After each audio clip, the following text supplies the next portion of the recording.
সহবাসের পরে মেয়েদের জন্য ফরজ গোসল না করে ঘরের কাজকাম রান্না বাড়া ইত্যাদি করা, বাচ্চাকে দুধ খাওয়ানো, এগুলো জায়েজ আছে নাকি না জায়েজ? গোসল ফরজ হওয়া অবস্থায় গোসল না করার আগ পর্যন্ত কয়েকটা কাজ করা নিষেধ। 1, নামাজ পড়া নিষেধ। 2, তওয়াফ করা নিষেধ। 3, মসজিদে অবস্থান করা নিষেধ। 4, কোরআন স্পর্শ করা নিষেধ। 5, কোরআন পড়া নিষেধ। এই 5টি কাজ ছাড়া আর কোনো কাজ কিনা নিষেধ না।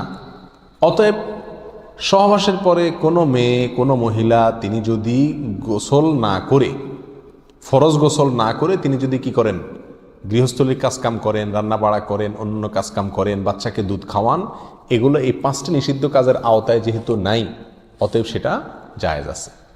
আমাদের দেশে যত কঠোরতা সব মেয়েদের উপরে, ছেলেদের উপরে নাই।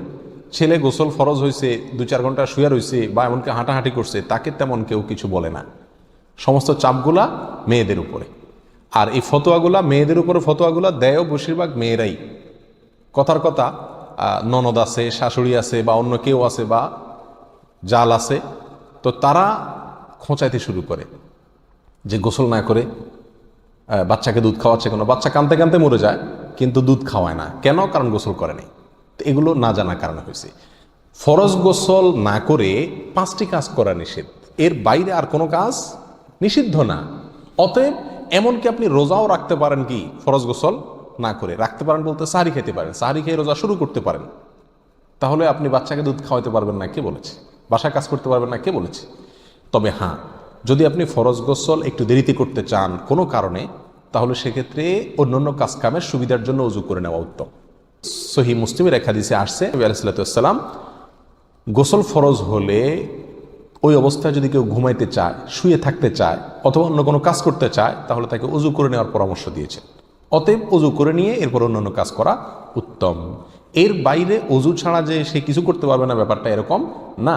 একবার আবু হুরায়রা রাদিয়াল্লাহু তাআলা আনহু, তার সাথে নবী আলাইহিস সালাতু ওয়াস সালামের দেখা হয়েছে কোনো এক রাস্তায়, এই অবস্থায় যে তার গোসল ফরজ হয়েছিল। তো আবু হুরায়রা রাদিয়াল্লাহু তাআলা রাসূলুল্লাহ আকরাম সাল্লাল্লাহু আলাইহি ওয়াসাল্লামকে দেখে এড়াইয়া চলে গেছেন, একরকম পালায়া চলে যাওয়ার মতো, যায় তাড়াতাড়ি করে গোসল টোসল করে তারপরে আসলেন। নবী আলাইহিস সালাতু ওয়াস সালাম জিজ্ঞাসা করলেন, আবু হুরায়রা তুমি কই গেছিলা, তোমার দেখলাম? বলে, ইয়া রাসূলুল্লাহ, আমার গোসল ফরজ হয়েছিল, তো আমি আপনার সঙ্গে বসবো, সময় দেব, ফরজ গোসল অবস্থায় আমার কাছে জিনিসটা অপছন্দ লাগলো, নাপাক অবস্থায় এভাবে থাক, আপনার সাথে সাক্ষাৎ করব। তখন নবী আলাইহিস সালাতু ওয়াস সালাম বলেছেন, সুবহানাল্লাহ, মোমেন আবার নাপাক হয় নাকি? অর্থাৎ এটা তো একেবারে তোমার পুরো বডি নাপাক হয়ে গেছে, টাচ করলে আমি নাপাক হয়ে যাবে, ব্যাপারটা তো এরকম না। তুমি এটাকে এত কঠিনভাবে নিয়েছো কেন? তাহলে এই সব হাদিসগুলোকে সামনে রাখলে মোটামুটি পরিষ্কার হয়ে যায়। আমাদের আয়েশা রাদিয়াল্লাহু তাআলা আনহা থেকে এক হাদিসে আসছে, তাকে জিজ্ঞাসা করা হয়েছিল যে নবী আলাইহিস সালাতু ওয়াস সালাম গোসল ফরজ হলে তিনি ঘুমাতেন কিনা। তিনি বলেছেন হ্যাঁ, ঘুমাতেন। কোনো কোনো বর্ণনা আসছে ওযু করা ছাড়াও ঘুমাতেন। তাহলে বোঝা গেল ওযু করে নিয়ে ঘুমানো, ওযু করে নিয়ে কাজকাম করা উত্তম। কিন্তু আপনি যদি নাও করেন তাতে কি হবে না, কোনো গুনাহ এতে হবে না। আল্লাহু আ'লাম।